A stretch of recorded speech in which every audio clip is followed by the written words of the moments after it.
Hey, everybody, welcome to FL Teams. This is your top Florida sports source for both college and professional sports in the state of Florida. I am Jeff Macolino, and I'm coming to you really I figured with the USF Bowls, I wanted to do a show once every third of the season. So, the first four games are complete. I want to just run you up to date on where things stand with our USF Bulls in their first season under Coach Alex Golesh. If you haven't seen the interview from months ago that he did with FL Teams, go check that out too after you finish watching this. So USF, came into the season. I don't need to recap the Jeff Scott era for anyone because I don't want to. So let's just talk about what's happened thus far. The season got off at Western Kentucky. USF was pretty big underdogs in that game, and they made it quite a game. They were leading through the first half. They were down 7 in the fourth quarter with the ball inside the 5 before there was an interception. Things then got a little unraveled a little bit there at the end. They've dropped that opening game 41-24. Then they came back for the first of 3 straight at Raymond James, played Florida A&M, walked out of that one with an expected win 38-24. A lot of people talk about the game I'll show some highlights of. Alabama has to decide what is their identity going to be. Quarterback draw, bouncing off a tackler, and getting the first down. Brown did his best with his legs, as you see from that highlight. Really struggled throwing the football. Situationally, you're looking at one of their many failed fourth downs. It was a game where USF put out a good effort, but as Coach Golesh said, moral victories, they're for losers. Winners win, losers say things like that. So while it was nice to see growth, especially on the defensive side of the ball, and some toughness, even though not a lot of good results from the USF offense, it built a little bit of character, I think, especially given the next week. And that's frankly, the game that I think myself and probably all USF fans enjoyed more than any game we've seen in years. I don't remember the last time I enjoyed a USF game as much as I did this past Saturday. Hosting Rice. USF, there's a big moment in this game. Everyone who watched the game knows all about it. There was the moment where USF was at the 1-yard line, out to punch it in. That would have made the score 27-14. Midway through the third quarter, fumble into the end zone for a touchback. The very next play by Rice is an 80-yard touchdown. And that's the kind of thing that really is almost been emblematic of USF. Last year, look, they had some very close games. They absolutely should have defeated the Florida Gators when they played last year.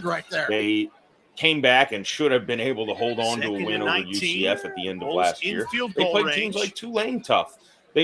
But moments spiraled out of control for them, and it seems like they just couldn't get out of their own way and get into the habit of winning football games. This team had an opportunity to have that same level of disappointment, even though I think Luke McCaffrey's a heck of a player. JT Daniels is a good quarterback on Rice. Rice does have some players, but I think USF was, in my eyes, clearly the faster and better football team. But in that moment, when they fell down 21-20, that was a gut check, I think, for this team. And not only did they respond by taking back the lead before the end of the third quarter, they kind of ran away with it. I mean, the final score is 42-29, and that's because Rice got a touchdown on the 2-point conversion late. By the 8:52 mark, when Naquan Wright scored the touchdown to make it 42-21, the game was pretty much out of hand. So really, in 15 minutes of game time, USF went from looking like they were about to push to a 13-point lead, seeing it all disappear, and it didn't affect them at all. They just came right back. It showed a lot to me about the character of this team and Coach Golesh to just get over those. You know, there was a terrible two-play sequence. They moved past it, moved on, beat a team that you need to beat and get to 1-0 in the AAC. It's been a long time since USF has won a conference game. We've all heard all about it. I do want to talk about a couple things, though, because, before I talk about the schedule looking forward, just Byrum Brown, in the Western Kentucky game, he had some great moments. He had some poor moments, a couple of interceptions, turnovers you would like to have back. He also had he played pretty well, I think, against Florida A&M, but they're not really a high level of competition, frankly.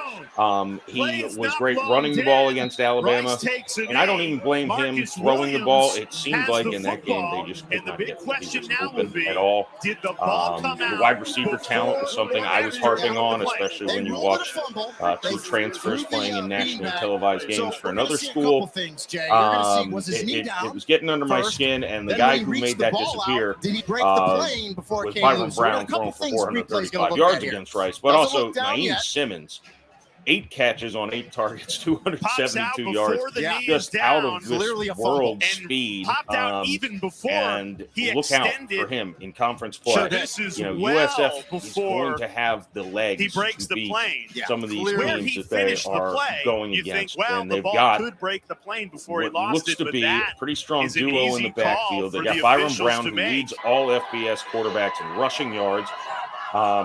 The 435 passing yards were a career high. It was only his 5th start, and he still, to this date of recording, has not yet turned 19. He's a redshirt freshman.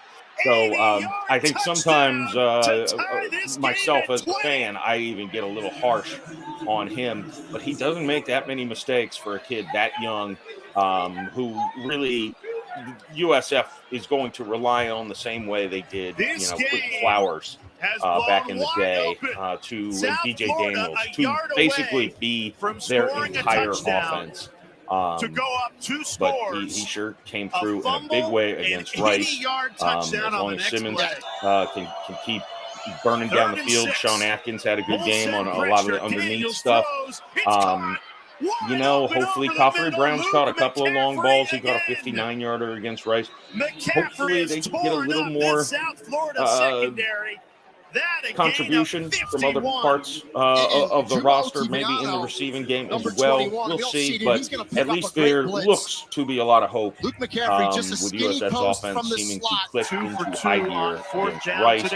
And that defense has been way better than last year's version already. The Todd Orlando has come in here, and Kevin Patrick, and they have really turned that unit around much quicker than I expected. Of course, everyone has probably heard Daquan Evans at this point had a huge game against Alabama.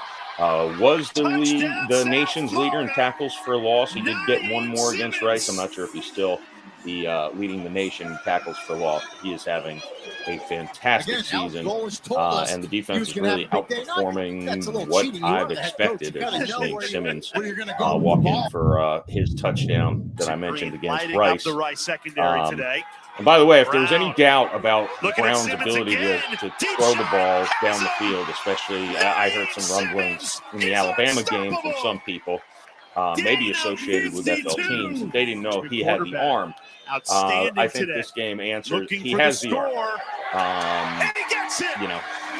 If the receivers get open, he will get them the ball. And I'm very confident in this young redshirt freshman. Looking forward to the next 4 games. At Navy, at UAB, back home. The only home game in October is October 14th. It's the homecoming game against Florida Atlantic. We have struggled. And then they travel to Connecticut. That's a October 21st game before a bye week. And then the final 4 games in the conference. So here you go. Coming up, Navy, UAB, FAU, UConn. 3 of those 4 games on the road, which is a place USF has not won in a long time. And really, honestly, I think the opening line of that game at Navy. USF was 2-point underdogs to Navy. This is the game I'm going to be glued to Saturday at 3:30, because if USF can go out there and win this game, and they have the talent to win this game, going for two. Can they go on the road and win a conference game? Right into the chest. And I tell you what, if they can, this thing might snowball out of control in a very good way for USF, because these are winnable games in this conference this year, even for a team that has struggled as much as USF has in recent years. This is a team that,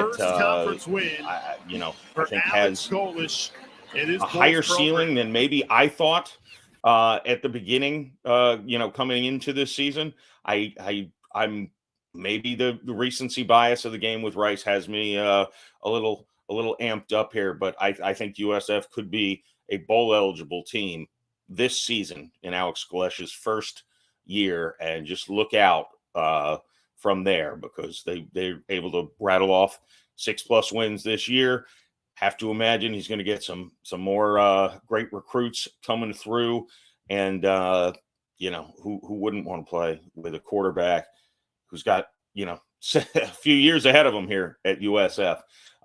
So I'm very excited for kind of the state of USF football after that victory against Rice, and we'll see how it carries on. Make sure you subscribe to FL Teams. I know there's not a lot of USF coverage out there anywhere, so I'm happy to do more, but make sure you like, you subscribe, you comment, you share it with people, and maybe instead of doing a monthly USF update, we can do weekly or more exciting things. You let me know. I'm happy to provide USF content all day, because USF Bulls, I feel like they're